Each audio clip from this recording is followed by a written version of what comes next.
dori să îi spun și în mod oficial bun venit la București, domnului prim-ministru Leancă. Este prima vizită în calitate de prim-ministru, însă ne-am întâlnit de multe alte ori în calitățile domniei sale oficiale, ocupate anterior.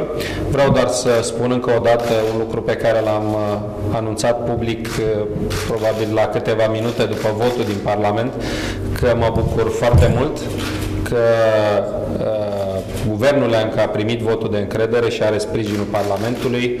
Coaliția pro-europeană din Republica Moldova a reușit să asigure guvernarea și îmi doresc să asigure o guvernare de succes până la sfârșitul mandatului și în continuare. Vreau să exprim încă o dată sprijinul total pe care România îl acordă eforturilor de integrare europeană. Summitul de la Vilnius va fi un moment din această toamnă, va fi un moment extrem de important și sunt absolut convins că pentru Republica Moldova deciziile adoptate acolo din partea Uniunii Europene vor fi deciziile cele mai bune. Iar eu, în mod public, sunt alături de toți cei din România, suntem cei mai convinși avocați și promotori în Europa ai procesului de integrare europeană a Republicii Moldova.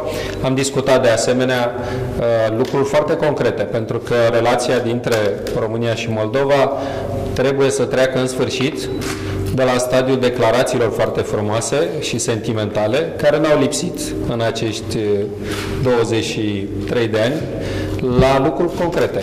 Adică am discutat din nou și cu eforturile bine cunoscute, sper să avansăm cât mai rapid în acest an cu toate conectările în zona energiei, vorbesc de gazoduct, dar și de linia de conexiune de energie electrică, de asemenea de celelalte programe în care România și Moldova colaborează, fie că e vorba de asistență, fie că e vorba de cooperare transfrontalieră.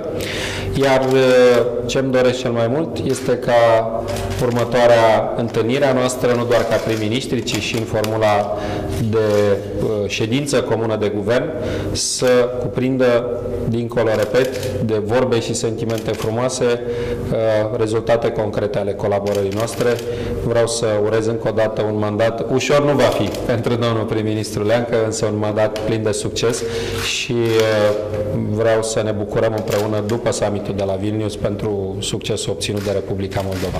Bine ați venit încă o dată și sunteți oricând binevenit la București. Bună seara tuturor! Mă bucur realmente să fiu iarăși la București, de data aceasta în altă capacitate de prim-ministru al Republicii Moldova. Vreau să menționez că este prima mea vizită pe demisiunea bilaterală pe care o efectuez în această capacitate și sunt recunoscător domnului prim-ministru Ponta pentru această invitație, dar nu doar pentru invitație, ci și pentru discuțiile extrem de punctuale și constructive pe care le-am avut astăzi și le vom avea în continuare. Așa, după cum a spus și domnul prim-ministru, am discutat proiecte care țin de dialogul bilateral și cunoașteți că am realizat deja un parteneriat matur și unul foarte polivalent, dacă pot să zic așa, cu diverse paliere pe care le discutăm și care vor aduce beneficii pentru cetățenii, în primul rând, din Republica Moldova și vreau să sper și pentru cei din România. Bineînțeles că am trecut am discutat toate aceste proiecte la care se țin în primul rând de interconexiune. Atât cele de interconexiune energetică, dar și prestabilirea anumitor poduri care au fost distruse în timpul celor de-al doilea război mondial. Sunt convins că discuțiile pe care le-am avut astăzi, foarte punctuale, nu doar declarații, ci și acțiuni care sprijină aceste declarații, ne vor permite ca pe 27 august, atunci când vom sărbători la Chișinău Ziua Independenței, împreună cu domnul prim-ministru și în prezența comisarului UE pentru energetică, să putem lansa construcția gazoductului Iași-Ungheni. Va fi un succes, iarăși în primul rând pentru Republica Moldova. Sigur că am discutat și agenda europeană a Republicii Moldova, obiectivele pe care ne refixăm în contextul summitului de la Vilnius, dar am trecut în revistă și situația de după Vilnius, fiindcă la Vilnius, care va fi un element foarte important, ne propunem anumite obiective care țin în mod special de parafarea acordului de liber schimb, acordului de asociere și sper să realizăm și o nouă fază în ceea ce privește îndeplinirea angajamentului pe dimensiunea vizelor, dar obiectivul cel mai important după aceea să finalizăm acest proces prin semnarea pe parcursul mandatului Comisiei Europene actuale și mandatului Parlamentului și Guvernului de la Chișinău. Și sigur că sprijinul României în acest context este unul foarte și foarte important.